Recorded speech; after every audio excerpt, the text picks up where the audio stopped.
Our final speaker in this session is Bob Eckardt. Bob is the Senior Vice President for Programs and Evaluation at the Cleveland Foundation, which is the oldest and third largest community foundation in the United States. What Bob is here to talk about is, I think, a tremendously innovative effort to use the purchasing power of nonprofits to generate economic activity in surrounding low-income neighborhoods, anchoring capital and jobs through new employee-owned companies. Join me in welcoming Dr. Bob Eckardt.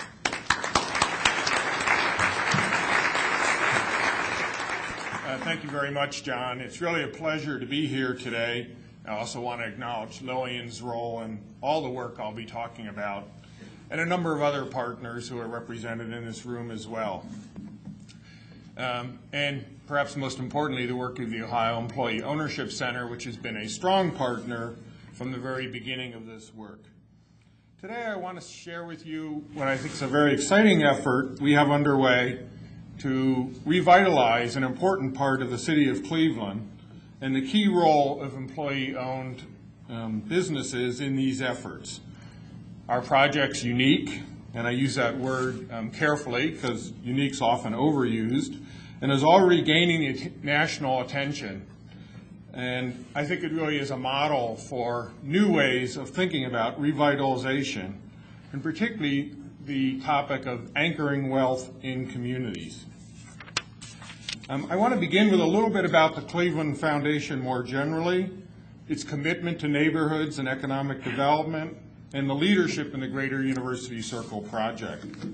Then I'm going to talk specifically about our work on creating co-ops in Greater University Circle, what we are trying to accomplish, and how employee-owned companies, cooperatives, fit into this picture.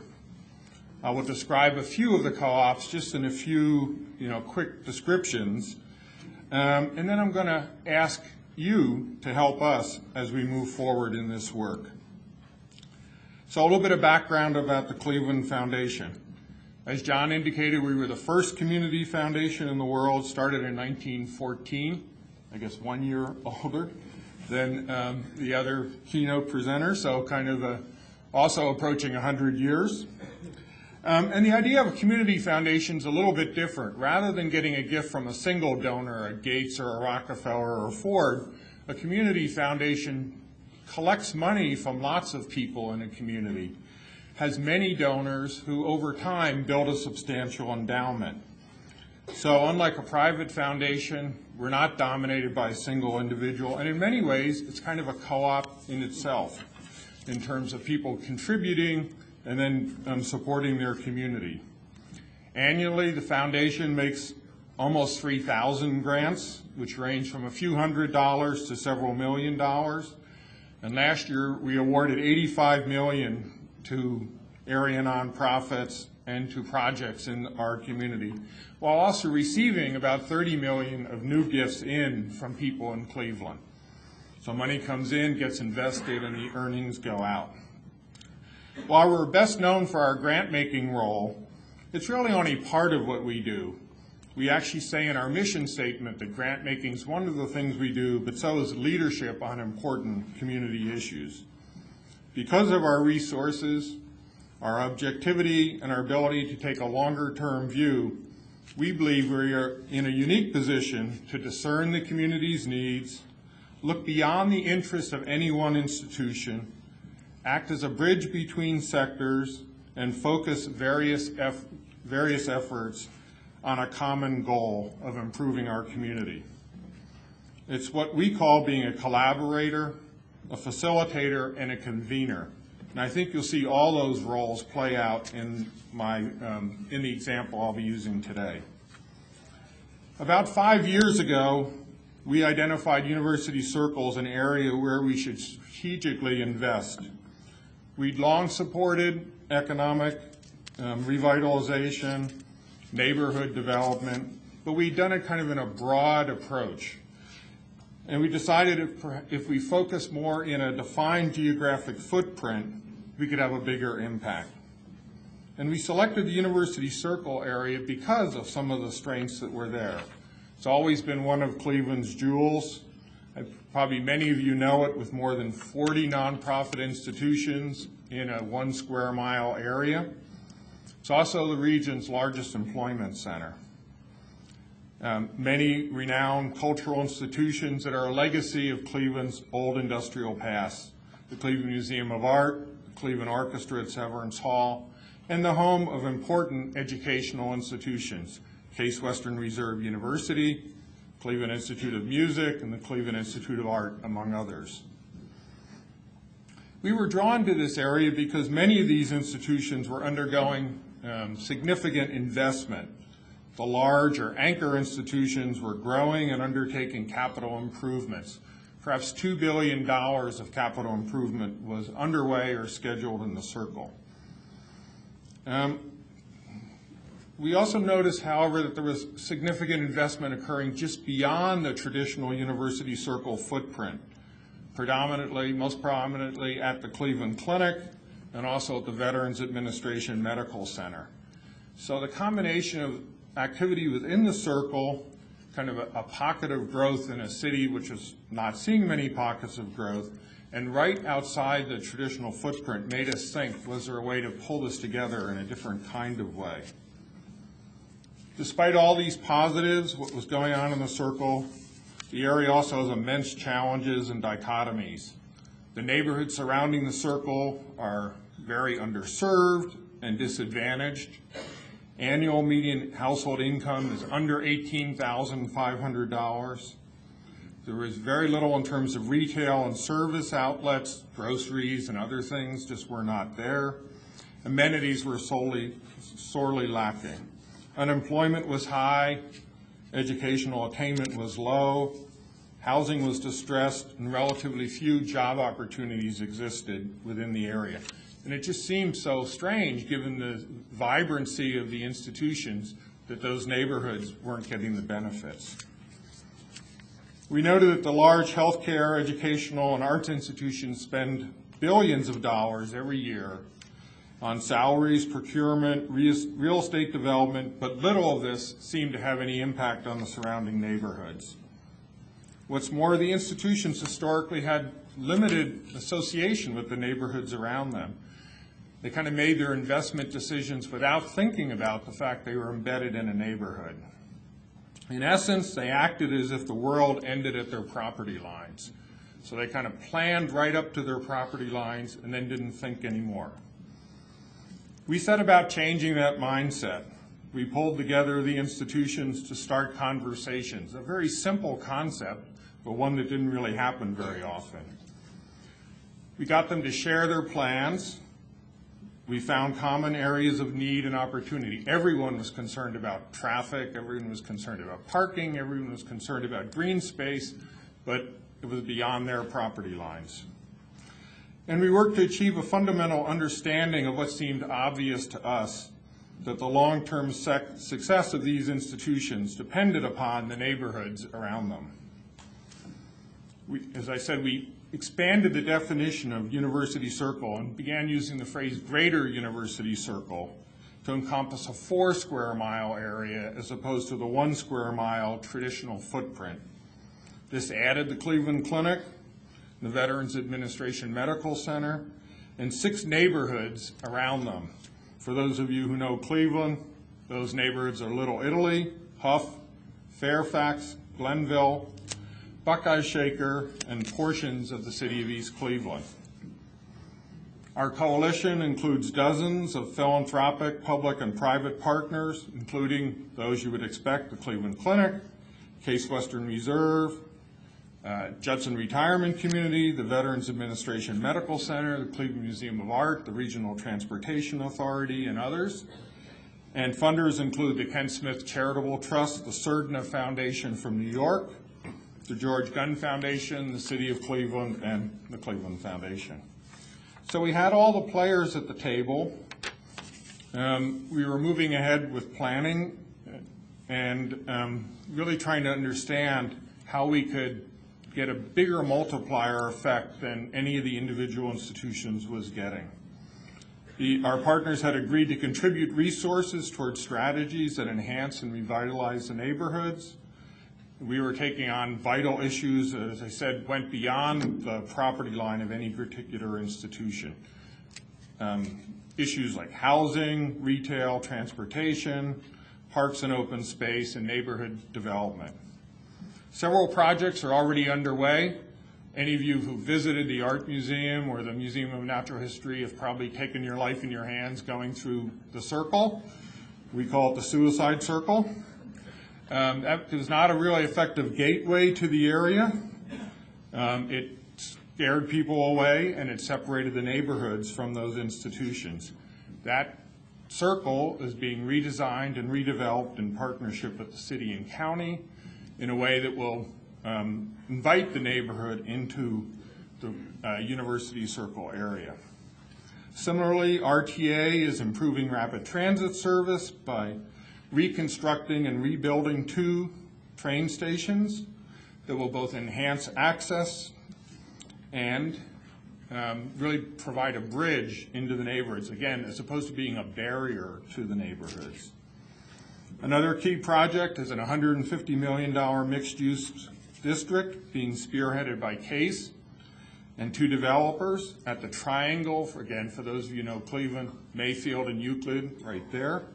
It will include more than 300 residential units, restaurants, cafes, retail stores, and a new home for the Museum of Contemporary Art. Another promising effort was the creation of a unified $4 million employee-assisted housing program that provides incentives for employees of these institutions to move into the neighborhood, again with the goal of creating a mixed-income neighborhood that can be more sustainable, more environmentally friendly, et cetera. These programs we thought were very important, but we recognize the need to go a step deeper. As I explained, the heart of our effort is making sure that as the big institutions grow and prosper, the neighborhoods benefit as well. So we went from kind of neighborhood revitalization into the area of what we call economic inclusion. This is what John was talking about earlier. Our mission became not only to create jobs, but also to create wealth for low-income residents while also stabilizing neighborhoods. We began to explore how we could anchor and create businesses that employ residents and build wealth in a sustainable way in these neighborhoods. As you all know, employee ownership is an excellent tool to accomplish this. It has a proven record of generating jobs, we've heard that this morning, anchoring capital within neighborhoods, promoting and accumulating and building viable economic enterprises that can exist for the long term. Now, the critical part of the equation for us was the creation of employee-owned businesses, largely structured on the co-op model, that would match the procurement needs of the large institutions in the circle. However, getting these institutions to think this way was not easy. We conducted over 100 interviews to understand how they purchased, what they were open to purchasing differently, and what they would need in the future. We needed to make sure we were creating a win-win proposition for them and for the new businesses. By linking the vitality of the new businesses to the needs of these institutions, we believe we have a sustainable approach that will not only create jobs, but also opportunities for residents to have an ownership stake in the growth and prosperity of this region. Think about it. Businesses hire from the neighborhood, giving people jobs, and an equity stake, and an enterprise that stays in the neighborhood, continuing to circulate money, sparking other business opportunities and further wealth accumulation. Indeed, the evidence that employee-owned companies have a higher multiplier effect than conventionally owned firms informed our thinking in this area. In short, we foresee these businesses empowering the whole community and serving as a catalyst for ongoing revitalization. Can employee-owned businesses create wealth? We believe the answer is yes. While it's a new venture, we believe the evidence supports that it's likely to prove true. To learn more about employee-owned co-ops, we took a study trip last October to Mondragon in Spain, in the industrial Basque region, and we took representatives from all these anchor institutions along with us. It was a study group of 12. As many of you may know, Mondragon is a mecca for co-op development, and over the past 50 years, there's been a network of over 120 co-ops that employ over 100,000 employees in a region about the size of Greater Cleveland. These co-ops were developed initially to deal with the massive economic dislocations after the Spanish Civil War, but today they've become a source of new business and job creation with between 100 and 150 new co-ops established annually. We learned much from this trip that has informed our work going forward. I want to admit that I went to Spain wearing kind of a social service hat, interested in finding out how to get jobs to people without jobs. But I came back with a much stronger business perspective, impressed with the critical importance of selecting and recruiting employees and of finding an appropriate ownership threshold, one that was big enough to instill a true sense of ownership and all the benefits of feeling like an owner, but not so big as to overwhelm folks who had very limited work experience and few resources. So I came back with the conviction that if we wanted to succeed, we had to be grounded strongly in business practices. And as you'll hear from Jim Anderson, if you attend the follow-up session, we believe we have those principles strongly embedded in the evergreen work. I'm going to take a few minutes and talk just about a couple of the co-ops in a very general sense so you can get a sense of the range of what we're trying to work on. And then again, as I say, there'll be a panel later. The first co-op is the Evergreen Cooperative Laundry, which launches this June. This is an institutional laundry. It will be the most environmentally advanced laundry, we believe, in the state of Ohio, or certainly in northern Ohio. The commercial laundry that provides services to area hospitals and assisted living centers already has a contract with Judson Retirement Community.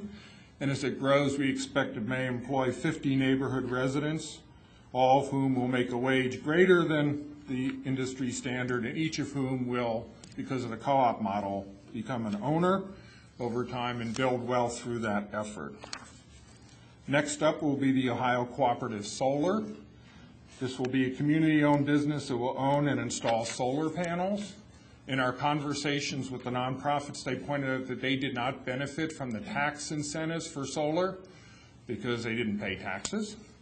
And in fact, we came up with a model where the Ohio Cooperative Solar would own the panels and install them on the roofs of the nonprofits in kind of a lease-back arrangement, and then sell the electricity to the institutions.